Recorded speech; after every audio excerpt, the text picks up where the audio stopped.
Yo, what's up everybody and welcome back to part 2. So, floor 2 is actually not that much different from floor 1. Well, some of the mechanics are, but to me it seems a little bit easier in some parts.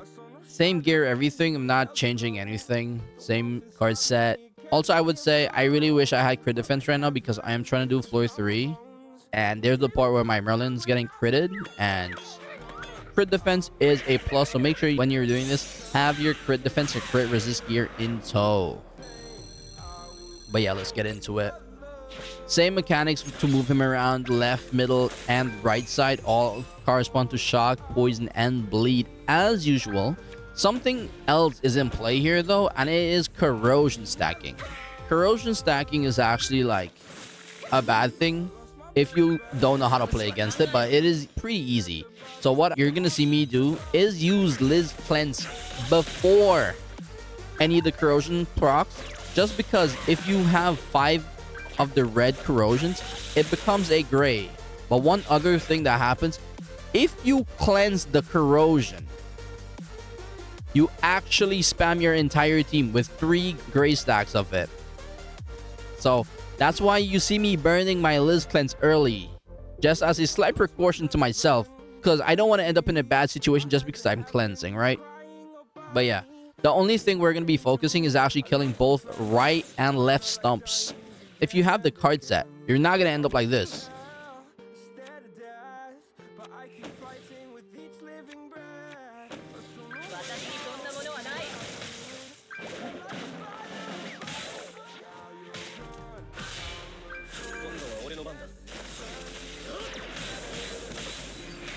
Yeah, because with this play, normally I can get a kill on right stump, but I fall so short in this gameplay, it's actually sad. But if you have the card set and stuff, you should be able to definitely do it pretty easily. This is the only thing that's going to make me take a few extra turns just to move him around again to get the proper stumps. Because since he's on right stump now, I got to actually move him back to the middle to finish off the right stump before I can like kill him. Because we actually need to kill both the right and left to get his immortality stack off of him. So that's pretty much the mechanic. It's like this throughout this entire floor. Floor 2 is just killing the right and left stump and DPSing my dude. The only thing is that as you go to higher phases, the stumps become a bit more tanky, and it's going to take you just a little bit extra to kill the stumps. That's all this is.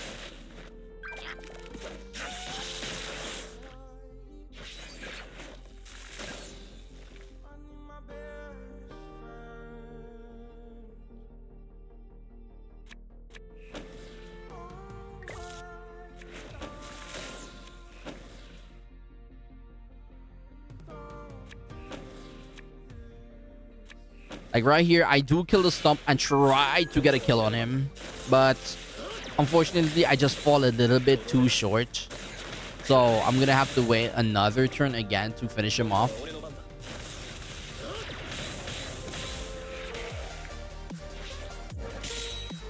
My Liz has 2 gray stacks right now. But don't worry, once you go to the other phase, one of the stacks is going to be removed, so it's not as bad. So even if you get like raise on her, it still can't go away. Also, I would save your Melee's ult for the next phase, because in turn 1 specifically, you can do good damage with ults and everything to the stumps before he even moves. And also in phase 2, he has like a hide mechanic. So what I really like this mechanic for is actually just wasting cards on that turn to get good card draw. So that's also a very nice thing about phase 2. Because it's the same mechanic where you need to kill both right and left.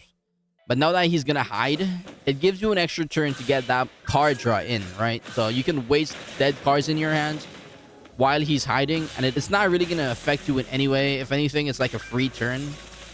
And if you're lucky, you can probably kill the right and left stump and just have them down to like 0 HP. He comes in, he lands on hopefully the middle, and just both stumps are dead, and you can DPS him immediately and go to the other phase.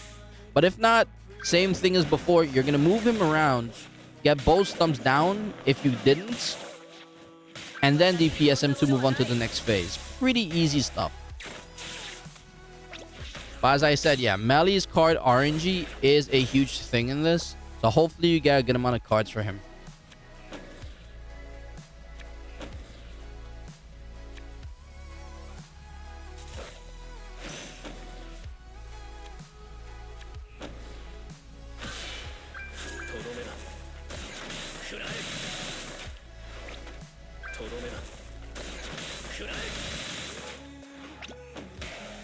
As for these passives, both are okay to me, so I just left it as is and just continued my run. But if you really want to, you can reset to pick whichever passive you would like to have. Phase 3 is pretty much the same thing, just it's way more tanky. And it is set to a 33% damage cap, so you cannot go past it. And also, he has a revive mechanic in here. Once he hits 30% HP, he fully revives with a 5% stat increase. And that's a one-time thing. Before, what would happen to me is I would get him down to past 30, and then he would ult a unit, probably my Liz, and she would die. So now what I'm trying to do is get him to ult me before I get him to 30%, because I can't actually hit 33% on him, which actually costed me my run before. Like, I try to, but I just can't hit the 33% cap on his, like, HP. So what I'm more focused on doing right now is getting him to ult me. Then I'll hit his 30%. And then I'll whittle his HP bar all the way down. And also, yes, he does have a grace period where he hides.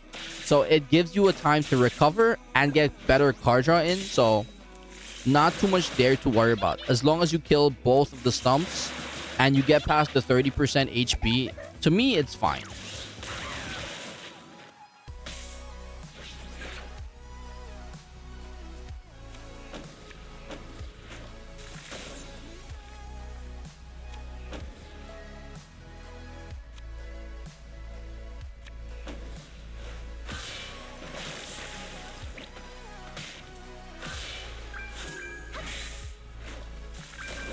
Over time, the longer you're on this phase, the more he's actually gonna reduce his HP related stats, which is a nice thing.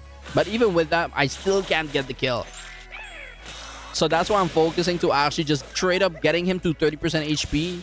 Then I'm gonna move on, because I can't risk dying to one random ult. And also, once you do this and he goes into hiding, he actually seals his own ult gauge, so he can't really gain ult gauge. So that's another thing. So it's more turns for you to play and get card draw, and hopefully get more melee cards at that point, so you can do stuff.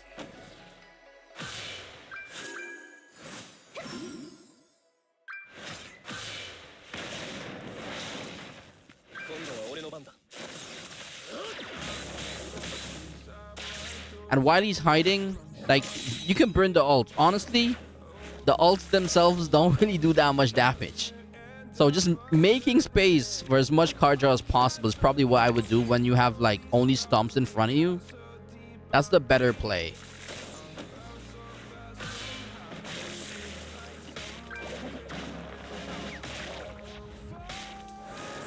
Because sometimes I would just use, like, an ult and I'll get, like, maybe 70k damage, which is absolutely nothing.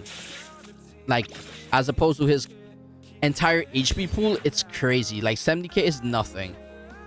That's why, like, getting melee cards is priority, and, like, just wasting those just to get, like, card draw is probably your best case scenario. And you'll see, like, if I don't get, like, too many melee cards, I'll actually just use my Liz's ult and try pushing Melee's ult so I can have a DPS hit next turn. Because I think he's here for, like, 2 turns and then he goes away.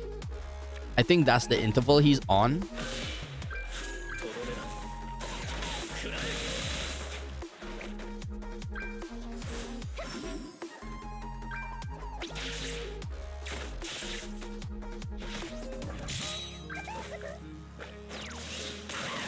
You do see we are taking, like, quite a bit extra damage. So if he ults me, someone might die. So that's why, like, trying to get Melee's cards or Melee's ults up, it is warranted, okay? It is needed. And if you get cucked here in RNG and you're squishy like me, more than likely it's going to be a reset, because you're not going to be able to actually get cards back in time. And that's why I say I'm very lucky that he does the hide mechanic. Because without this hide mechanic, I would not be able to clear my hands and actually have a opportunity to pull better cards. Because this hand I'm playing, like when he's hiding, it's so dead. It's literally trash I'm throwing away and praying for good card draw. Coming down to the end, I do get way better card draw, luckily. Like on these high turns, I just waste as many cards as I can.